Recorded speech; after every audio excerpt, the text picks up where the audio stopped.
Kayo po ba'y naniniwala na ang mga confidential agent ay dapat magpakilala? Sabihin ng kanilang mga totoong pangalan? Ang wala pong provision as to that po sa Joint Circular, Your Honor. Opo. Kayo po mismo, palagay niyo po, sa personal po ninyong pagkakaintindi, ang mga confidential agent dapat po bang magpakilala? Since that calls for an opinion, hindi po ako authorized to express that, Your Honor. Ano pong definisyon niya ng confidential? Based on the Joint Circular po, ang confidential expenses ay yung... Hindi po expenses, confidential lang po. Bilang kayo po ay abogado, ano pong pagkakaintindi niyo sa confidential? classified po, Your Honor. Okay. Is there a finding na ginamit sa pansarili yung mga confidential funds ng OVP? That is a presumption po under Joint Circular. Misappropriated ba yun? Kindly wrap up. That is a presumption po. Hindi po kailangan directly sabihin kasi nagkaroon po ng presumption. Pero hindi sinabi. Sa madaling sabi, Pero dahil wala presumption talagang po siya, hindi po siya kailangan sabihin, Your Honor. Naintindihan ko, pero wala doon. Is there a COA finding na ninakaw ang confidential funds doon sa various AOMs and notice? Meron bang sinasabi doon na ninakaw? It was stolen? There is a prima facie evidence na nagamit po siya for personal use or benefit under the Joint Circular. Kaya nga, The decision of COA with respect to any appeal is final, is executory but not final even if it is appealed before the Supreme Court, correct? With respect to the obligation to restitute po, kahit magkaroon ng pendency ng petition for... Attorney Wame, listen to the question, please. Okay, It is, Your Honor. unless a TRO is issued by the Supreme Court, it is executory but the decision is not yet final. Would that be correct? Yung decision po, final na, Your Honor. Kasi, Inappeal nga sa Supreme Court, paano magiging final? Ikaw naman. Ay. Next to interpolate, Senator Judge Padilla. You may proceed when you're ready, sir. You have 2 minutes. Maraming salamat po, Ginoong tagapamahalang hukom. Meron lang po ako mga tanong. Maiksi lang po ito. Saan po kayo pinanganak? Sa Nueva Ecija po, Your Honor. Nueva Ecija. Opo. Saan po kayo nakatira ngayon? Sa Manila po. Manila. Saan po kayo nag-aral?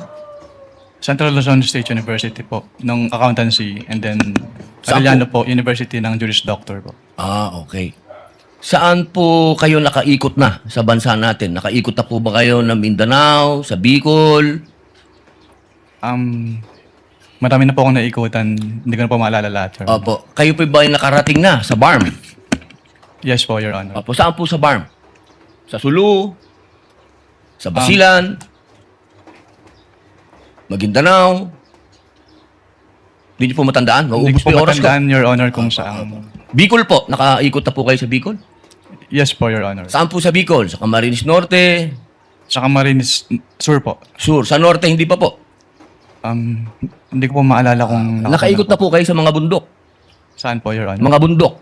Yes po, Your Honor. Nakita niyo na po ba ang pangangailangan ng mga tao sa malayong lugar? Katulad ng gamot. Katulad po ng pagkain.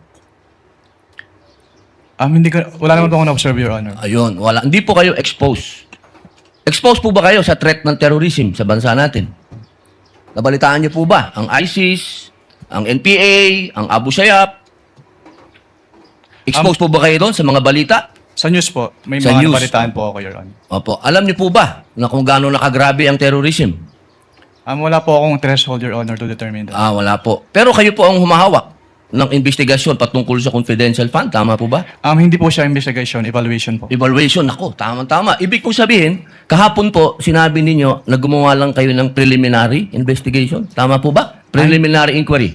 Hindi po, part po siya ng process namin na mag-issue po kami ng AOM. Opo. So, ibig pong sabihin, kahapon kasi narinig ko parang yung ginawa nyo, preliminary lang. Yung AOM po, preliminary lang. Opo, hindi po yun konklusyon. Kung ang tinutukoy niyo po ay yung... Meron po kasing provision as to the Joint Circular as to tinatawag na prima facie. Pakisagot na lang po kung conclusion ba po yun? Final? Final?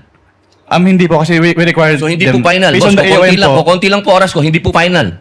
Sa AOM po, yung AOM po hindi po final. Hindi po final. Opo. Kayo po ba ay naniniwala na ang mga confidential agent ay dapat magpakilala? Sabihin ng kanilang mga totoong pangalan? Ang wala pong provision as to that po sa Joint Circular, Your Honor. Opo. Kayo po mismo, palagay niyo po, sa personal po ninyong pagkakaintindi, ang mga confidential agent dapat po bang magpakilala? Since that calls for an opinion, hindi po ako authorized to express that, Your Honor. Ano pong definisyon niya ng confidential? Based on the Joint Circular po, ang confidential expenses ay yung... Hindi po expenses, confidential lang po. bilang kayo po ay abogado, ano po ang pagkakaintindi nyo sa confidential? Classified po, Your Honor. Okay. Boss, sa next na lang po akong round. Thank you, Senator Salamat Judge po. Padilla. You may avail of the second round. Next would be Senator Judge Marcos. You are recognized, ma'am. You may proceed when you're ready. You have 2 minutes. Thank you very much, Presiding Judge. Okay, kanina sinabi mo na hindi ka umabot doon sa notice of disallowance pero andun pa rin sa ICBAO nung na-release yung notice of suspension, di ba? Yes po, Your Honor. Okay. So, doon sa notice of suspension, katulad ng disallowance, nasabi mo, kahit wala ka na ron, you were made aware kasi nabalitaan mo, pinagbawal ba ng COA yung mga confidential expenses dahil peke o fictitious, gawa-gawa lang yung mga AR? Ano pong notice yung tinutukoy niyo po, Your Honor? Doon sa mga AR ng OVP, meron bang sinabi na gawa-gawa lang, hindi tunay, peke? Dahil hindi po yan yung focus ng audit namin, wala po may basis para magkaroon ng findings po doon sa mga sinasabi niyo. So ang sagot, no. Walang sinasabi na fictitious yung AR. At doon sa AOM, pati sa suspension, gano'n na rin sa ND, sinabi ba ng COA na yung AR and documentary evidence of payments, yung DEP, peke, falsipikado, huwad? Since hindi po yan yung focus ng audit po namin, wala po kaming findings about that, Your Honor. Sinabi ba doon na falsipikado yung DEP at saka yung AR? Na it was forged, kumbaga? Wala pong ganong findings, Your Honor. Wala rin, di ba? At doon sa mga pangalan ng mga recipient ng award, tama ba ako sa pagkaintindi na hindi rin sinita ng COA yung mga kakaibang pangalan tulad ng Mary Grace Piatos, Andy Lim, etc.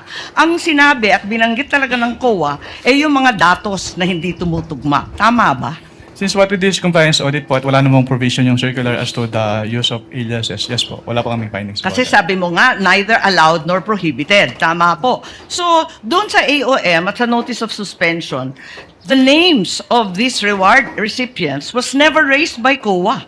Di ba? Yes po. Tama. Dahil nangyayari talaga na kakaibang pangalan ang binibigay kapag confidential or intelligence fund. Kaya isa pang tanong ko, dun sa notice of suspension, pati na rin sa ND, ang pagkaintindi natin, final ba ito o hindi? Kapag sinabi po kasing notice of disallowance under the joint circular, meron na pong obligation to restitute agad. Tama, final siya sa COA. Pero kahit ang desisyon ng COA, pwedeng dalhin sa Supreme Court para maging pinal na pinal. Di po ba? I-clarify ko lang po, kapag dumating na po kasi sa Supreme Court, ang tanging ground na lang po dyan ay grave abuse of discretion amounting to lack or excess of jurisdiction. So wala na pong kinalaman po yung factual matters. Ganun nga, talaga naman na matters of fact, hindi naman rin na-raise sa Supreme Court. Tama ka doon. Pero hindi pinal. Pwedeng dalhin sa Korte Suprema. At no point at is final. I-clarify ko lang po, yung decision po ng COA to restitute ay hindi po apektado nung pag-file sa Supreme Court. So, kahit mag-file po sila ng petition for certiorari sa Supreme Court, kailangan na po nilang ibalik agad. Kasi yung pendency po ng petition for certiorari, hindi po na na-stay yung obligation to Naintindihan restitute. natin yun, pero hindi pa tapos ang kaso. Pwede pang dalhin sa Korte Suprema, hindi po ba? At saka dun sa notice of suspension, balikan ko lang, was there a finding na ginamit sa pansarili yung mga confidential funds ng OVP? That is a presumption po under joint circular. Misappropriated ba yun? Kindly wrap up. That is a presumption po. Hindi po kailangan directly sabihin kasi nagkaroon po ng presumption. Pero hindi sinabi. Sa madaling sabi, Pero dahil wala presumption talagang po siya, hindi po siya kailangan sabihin, Your Honor. Naintindihan ko, pero wala doon. Is there a COA finding na ninakaw ang confidential funds doon sa various AOMs and notice? Meron bang sinasabi doon na ninakaw? It was stolen? There is a prima facie evidence na nagamit po siya for personal use or benefit under the joint circular. Kaya nga, Kindly wrap up, Senator Judge Marcos. yes, You may avail of I round am two. done, but I have questions kung may second round. There will be a round 2, and I will register you, Senator Judge Marcos. Thank you. Senator Judge Ejercito is recognized. You may proceed, sir, and when you're ready, and you have 2 minutes. Yes, thank you, Mr. Presiding Officer. Siguro dagdagan ko na lang din nun. Ito tayo tinatanong na rin yung tungkol doon sa mga paggamit ng mga alias sa ating mga senator judges. No? Dahil alam naman natin na kinakailangan din na lehitimong may pangangailangan na protektahan. No? Dahil nga confidential itong mga information. Ang sa ilalim ng Joint Circular number 2015, paano dapat maprotektahan ang pagkakakilanlan ng mga confidential informant? Wala pong provision as to that, Your Honor. Kasi yung, wala po namang requirement yung circular as to the, pwede po ulit po ng tanong, sorry. Well, yung hindi kasi parang alam naman natin, no, dahil lalo na sa mga intelligence at saka yung mga activities, mga confi, ginagamit yung mga alias, no, nabanggit nyo rin kanina. Hindi ba pwedeng gamitin na lang, halimbawa, John Does, Jane Does, o Juan de la Cruz kasi alam naman natin na binambibili at reward for information na syempre pinoproteksyon din natin yung mga pinoproteksyon ng mga agencies yung identity, no, ng mga informants. Ang masasabi ko lang po, Your Honor, wala naman pong provision as to the joint circular sa use ng aliases kasi silent po yung joint circular. So tanggap yun. Halimbawa nakita niyong medyo parang yung mga pangalan mukhang alias lang ay tinatanggap dahil pag-intelligence gathering. We base lang po dun sa document submitted to us. So, kung wala pong naka-indicate dun sa document submitted to us na alias po yun, hindi po namin malalaman, Your Honor.